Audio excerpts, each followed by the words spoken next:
வணக்கம். எல்லாம் வல்ல மூகாம்பிகையினுடைய அருளோடு இன்றைய சிந்தனைகள்.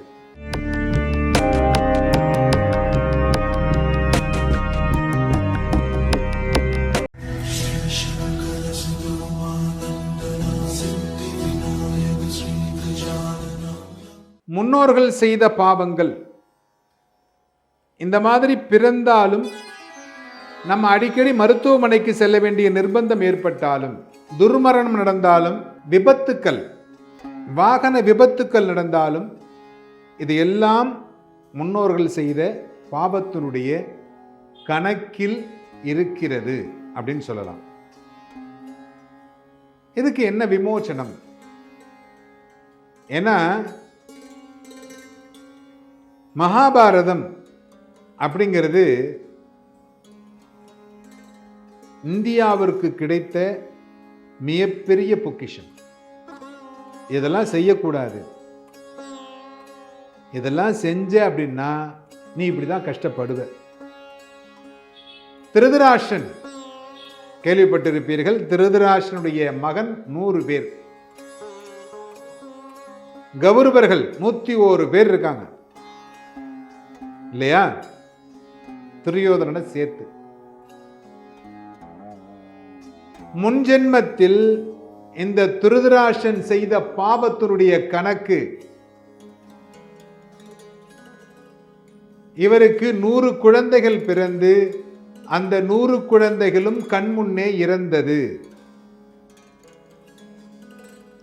100 குழந்தைகள் பிறந்து 100 குழந்தைகளும் கண்முன்னே இறந்தது. ஏன்னா இவருக்கு போன ஜென்மாவில் நல்லா கண்ணு தெரியும்.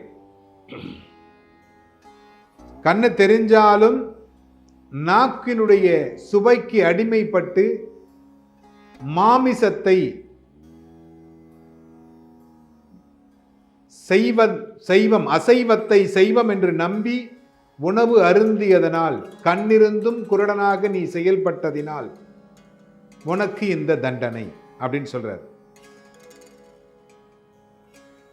ஏன்னா பாவம் செய்துவிட்டால் அந்த பாவத்தை நீங்கள் மீண்டும் பிறந்து அனுபவிக்க வேண்டும். பயம் இல்லை. ஏன்னா இன்னைக்கு இருக்கவங்கள பாருங்க, பயம்ங்கிறது கிடையாது. பிறந்தா பார்த்துக்கலாம், இருக்கிற வரைக்கும் சந்தோஷமா இருக்கும். ஆனால் அப்படி இல்லை வாழ்க்கை.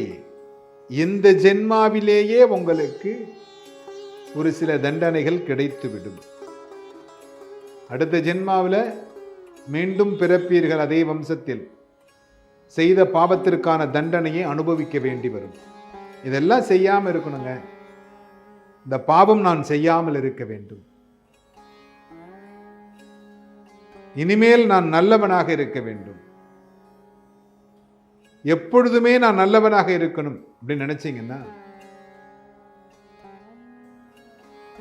சகல பாவத்தையும் தீர்க்கக்கூடியது ஆகமத்தில் லலிதா சகஸ்ரநாமம். தேவி பாகவதம் அப்படின்னு ஒன்று இருக்கு, அதையும் படிக்கலாம். இந்த லலிதா சகஸ்ரநாமம் அப்படிங்கிறத தினமும் பாராயணம் செய்யக்கூடியவர்கள் கண்டிப்பாக அந்த அம்பாளுடைய அனுகிரகத்தினால், ஏன்னா இந்த தாய் உள்ளம் அப்படிங்கிறது வேறங்க. இந்த தாய் உள்ளத்துக்குள் கண்டிப்பாக யாரும் செல்ல முடியாது. எவ்வளவுதான் தவறு செய்தாலும் அந்த தாய் உள்ளம் அப்படிங்கிறது மன்னிச்சுட்டு போய்கினே இருக்கும். அது அம்மாவை அனுபவிக்கிறவங்களுக்குத்தான் தெரியும் இந்த தாய் உள்ளம் அப்படிங்கிறது. நீங்க எவ்வளவு தப்பு பண்ணீங்கனாலும் மன்னிச்சுட்டு போயிடுவாங்க. அந்த உள்ளம் அப்படிங்கிறது லலிதா சகஸ்ரநாமத்தில் இருக்கக்கூடிய எல்லாரையும் ஆசீர்வதிக்கக்கூடிய, உலகத்தை ஆளக்கூடிய அம்பாளாக ராஜராஜேஸ்வரி அமர்ந்து அருள்பாலித்துக் கொண்டிருக்கிறார். இந்த லலிதா சகஸ்ரநாமம்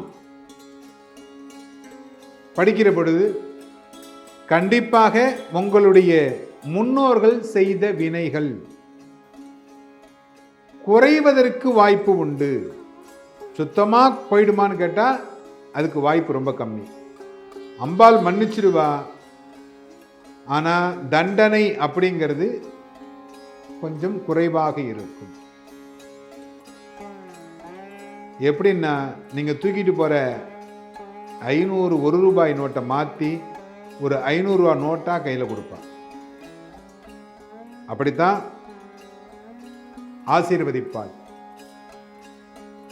நம்முடைய முன்னோர்களுடைய பாவம் தீர வேண்டும் என்றால் தினமும் காலை மாலை இருவேளையும் வீட்டினிலே தீபம் ஏற்றி